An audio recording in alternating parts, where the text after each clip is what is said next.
بسم اللہ الرحمن الرحیم۔ السلام علیکم محترم ناظرین، قصص الاسلام کی ایک اور ویڈیو میں آپ کا خوش آمدید۔ کیا آپ نے کبھی سوچا ہے کہ کائنات کتنی وسیع اور پراسرار ہے؟ کیا یہ ممکن ہے کہ جہاں ایک طرف بلیک ہول ہے جو سب کچھ نگل لیتا ہے، وہیں دوسری طرف کوئی ایسا مقام ہے جو روشنی اور توانائی کو کائنات میں باہر پھینک رہا ہے؟ کیا سائنس کی یہ دریافت قرآن و حدیث میں کہیں اشارہ کرتی ہے؟ کیا آپ نے کبھی آسمان کی گہرائیوں میں جھانکنے کی کوشش کی ہے؟ کیا آپ نے سوچا ہے کہ اس کائنات میں کتنے پراسرار راز پوشیدہ ہیں؟ بلیک ہولز جنہیں کائنات کی سب سے خوفناک اور پراسرار مقامات سمجھا جاتا ہے، سائنس کے ایک بڑے موضوع رہے ہیں۔ آج ہم بات کریں گے وائٹ ہول پر، ایک ایسا تصور جو سائنسدانوں کو حیرت میں ڈال رہا ہے اور جس کی جھلک ہمیں قرآن پاک کی آیات اور احادیث میں بھی نظر آتی ہے۔ وائٹ ہول کیا ہے؟ وائٹ ہول کو سمجھنے کے لیے ہمیں بلیک ہول کو سمجھنا ہوگا۔ بلیک ہول وہ مقام ہے جہاں کشش ثقل اتنی شدید ہوتی ہے کہ روشنی سمیت کوئی چیز بھی اس سے فرار نہیں ہو سکتی۔ سائنسدانوں کے مطابق بلیک ہول کے متضاد تصور کو وائٹ ہول کہتے ہیں۔ وائٹ ہول وہ جگہ ہو سکتی ہے جہاں سے مادہ اور توانائی کائنات میں باہر نکلتی ہے، لیکن وہاں کوئی داخل نہیں ہو سکتا۔ قرآن پاک میں وائٹ ہول کی طرف اشارہ۔ قرآن مجید میں کائنات کے پراسرار رازوں کا ذکر کئی جگہوں پر ملتا ہے۔ اللہ تعالیٰ فرماتے ہیں وَالسَّمَاءِ ذَاتِ الرَّجْعِ، سورۃ الطارق، قسم ہے آسمان کی جو بار بار لوٹانے والا ہے۔ کیا یہ آیت اس بات کی طرف اشارہ کر رہی ہے کہ کائنات میں کچھ چیزیں لوٹائی جا رہی ہیں یا انرجی اور مادے کے تبادلے کا عمل جاری ہے؟ اسی طرح ایک اور مقام پر فرمایا اللہ نور السماوات والارض، سورۃ النور، ترجمہ، اللہ آسمانوں اور زمین کا نور ہے۔ کیا یہ نور کی آیت وائٹ ہول کی روشنی اور توانائی کے اخراج کی طرف اشارہ کرتی ہے؟ حدیث میں کائناتی رازوں کا ذکر۔ حدیث میں بھی کائنات کے اسرار پر غور و فکر کرنے کی تاکید کی گئی ہے۔ رسول اللہ صلی اللہ علیہ وآلہ وسلم نے فرمایا تفکروا فی خلق اللہ ولا تفکروا فی ذات اللہ، ترجمہ، اللہ کی تخلیق پر غور کرو لیکن اللہ کی ذات پر غور نہ کرو۔ یہ حدیث ہمیں دعوت دیتی ہے کہ ہم کائنات کے رازوں کو سمجھنے کی کوشش کریں، جیسے کہ بلیک ہول اور وائٹ ہول کا تصور۔ سائنس اور وائٹ ہول۔ آئنسٹائن کے جنرل تھیوری آف ریلیٹیوٹی نے بلیک ہول کا تصور پیش کیا، اور اسی نظریے سے سائنسدانوں نے وائٹ ہول کا امکان بھی نکالا۔ 2020 میں کچھ مشاہدات نے وائٹ ہول کے ہونے کی ممکنہ تصدیق کی، لیکن یہ ابھی تک ایک تصوراتی خیال ہے۔ وائٹ ہول اور قیامت کے آثار۔ قرآن مجید میں قیامت کے بارے میں فرمایا گیا ہے اذا السماء انشقت، سورۃ الانشقاق، ترجمہ، جب آسمان پھٹ جائے گا۔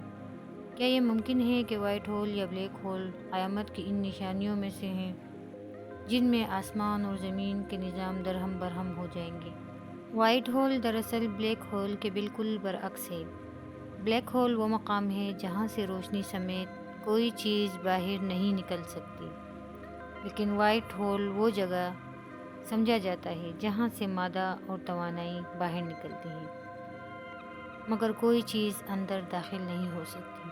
قرآن مجید میں سورۃ الذاریات میں فرمایا، ترجمہ، اور آسمان کو ہم نے اپنے زور سے بنایا اور ہم اسے پھیلا رہے ہیں۔ یہ آیت کائنات کے مسلسل پھیلنے کا ذکر کرتی ہے۔ وائٹ ہولز کے نظریے کو اس آیت کے ساتھ جوڑا جا سکتا ہے کیونکہ وائٹ ہول مادہ اور توانائی کو باہر پھینک کر کائنات میں توسیع کا حصہ بن سکتا ہے۔ وائٹ ہول کے بارے میں کہا جاتا ہے کہ یہ اتنی شدت سے توانائی خارج کر سکتا ہے کہ یہ قریبی جگہ کو توڑ پھوڑ سکتا ہے۔ کیا یہ قیامت کی نشانیوں میں سے ایک ہو سکتی ہے؟ کیا وائٹ ہول اور بلیک ہول اور دیگر کائناتی مظاہر اس بات کی یاد دہانی ہیں کہ یہ دنیا اللہ کے کنٹرول میں ہے؟ سائنسدانوں نے ابھی تک وائٹ ہول کو براہ راست دریافت نہیں کیا ہے، لیکن نظریاتی طور پر اس کی موجودگی ممکن ہے۔ وائٹ ہولز کے بارے میں کچھ دلچسپ پہلو یہ ہیں۔ وائٹ ہولز کے اندر وقت اور خلا کا تعلق بلیک ہولز کے برعکس ہو سکتا ہے۔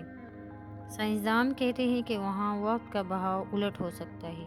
وائٹ ہول اور انسانی عقل کی محدودیت۔ قرآن پاک میں اللہ تعالیٰ فرماتے ہیں وَمَا أُوتِيتُم مِّنَ الْعِلْمِ إِلَّا قَلِيلًا سورۃ الاسراء۔ ترجمہ: تمہیں علم میں سے بہت تھوڑا دیا گیا ہے۔ وائٹ ہولز جیسے مظاہر ہمیں یہ یاد دلاتے ہیں کہ انسان کا علم کتنا محدود ہے اور اللہ کی تخلیق کتنی وسیع اور عظیم ہے۔ کیا آپ نے کبھی یہ سوچا ہے کہ حضرت عیسیٰ علیہ السلام کا زمین پر دوبارہ نزول کیسے ہوگا؟ کیا یہ ممکن ہے کہ ان کا ظہور کسی کائناتی راز یا کسی خاص مقام سے جڑا ہو؟ حضرت عیسیٰ علیہ السلام کا نزول۔ اسلامی عقیدہ کے مطابق حضرت عیسیٰ علیہ السلام کو اللہ تعالیٰ نے آسمانوں پر اٹھا لیا تھا اور قیامت کے قریب ان کا دوبارہ زمین پر نزول ہوگا۔ قرآن مجید میں اللہ تعالیٰ فرماتے ہیں وَرَفَعَهُ اللَّهُ إِلَيْهِ سورۃ النساء۔ ترجمہ: اور اللہ نے عیسیٰ علیہ السلام کو اپنی طرف اٹھا لیا ہے۔ احادیث میں واضح طور پر بیان کیا گیا ہے کہ حضرت عیسیٰ علیہ السلام کا نزول شام کی ایک جگہ دمشق کے مشرقی حصے میں ہوگا۔ کیا وائٹ ہول ان کے نزول سے جڑا ہو سکتا ہے؟ مجید میں اللہ تعالیٰ فرماتے ہیں تعرج الملائکۃ والروح الیہ فی یوم کان مقدارہ 50,000 سنہ سورۃ المعارج۔ ترجمہ: فرشتے اور روح جبرائیل 1000 سال ہے۔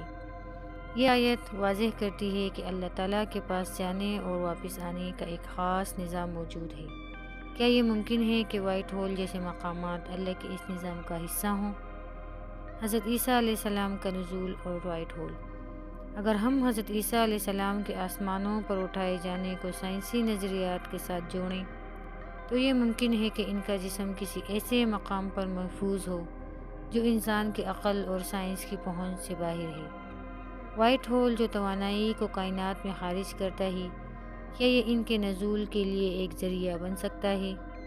اسلامی عقیدے میں معجزات اللہ کی قدرت کے اظہار کا ایک ذریعہ ہیں جو انسان کے عقل سے بالاتر ہوتے ہیں۔ قرآن میں معجزاتی سفر۔ حضرت محمد صلی اللہ علیہ وآلہ وسلم کے معراج کا واقعہ، جہاں آپ صلی اللہ علیہ وآلہ وسلم کو آسمانوں کی سیر کروائی گئی، ایک معجزہ تھا۔ قرآن میں فرمایا گیا ہے سبحان الذی اسریٰ بعبدہ لیلا من المسجد الحرام الی المسجد الاقصی سورۃ الاسراء۔ اگر اللہ نے معراج کے لیے خاص نظام بنایا تو حضرت عیسیٰ علیہ السلام کے نزول کے لیے بھی ایسا ہی کوئی کائناتی راستہ بنایا جا سکتا ہے جس میں وائٹ ہول شامل ہو سکتا ہے۔ کیا حضرت عیسیٰ علیہ السلام کا نزول وائٹ ہول جیسے کسی پراسرار مقام سے ممکن ہے؟ یہ سوال نہ صرف ہمارے اسلامی عقیدے کی گہرائی کو ظاہر کرتا ہے بلکہ کائنات کے اسرار پر غور و فکر کرنے کی دعوت بھی دیتا ہے۔ اللہ تعالیٰ نے اپنی قدرت کے مظاہر کو انسان کے علم اور عقل سے ماورا بنایا ہے۔ سائنس اور قرآن کے اس حسین امتزاج کو سمجھنا ہمیں اللہ کی عظمت کا قائل کر دیتا ہے۔ تو آپ کا کیا خیال ہے کہ حضرت عیسیٰ علیہ السلام کے نزول میں وائٹ ہول کا کوئی کردار ہو سکتا ہے؟ یہ سوال ہمارے ایمان کو مزید مضبوط کرنے اور اللہ کی تخلیق پر غور و فکر کرنے کی دعوت دیتا ہے۔ تو آپ کا کیا خیال ہے؟ آج جب سائنس ان رازوں کی گٹھیاں سلجھانے میں مصروف ہے، ہمیں چاہیے کہ ہم قرآن و حدیث کی تعلیمات کو سمجھیں اور ان پر غور و فکر کریں۔ یہ کائنات ہمیں بار بار اللہ کی قدرت، حکمت اور تخلیق کی عظمت کی یاد دلاتی ہے۔ تو کیا آپ نے کبھی غور کیا کہ یہ کائنات ہمیں کس طرف دعوت دے رہی ہے؟ کیا آپ نے سوچا کہ ان رازوں کے پیچھے چھپی ہوئی حکمت کیا ہو سکتی ہے؟ آئیے اللہ کی اس وسیع کائنات پر غور کریں اور اپنے ایمان کو مضبوط کریں۔ اگر آپ کو ہماری آج کی معلوماتی ویڈیو پسند آئی ہو تو براہ کرم ہماری حوصلہ افزائی کے لیے ہمیں کمنٹس میں ضرور بتایا کریں اور ہماری ویڈیوز کو لائک اور شیئر ضرور کیا کریں۔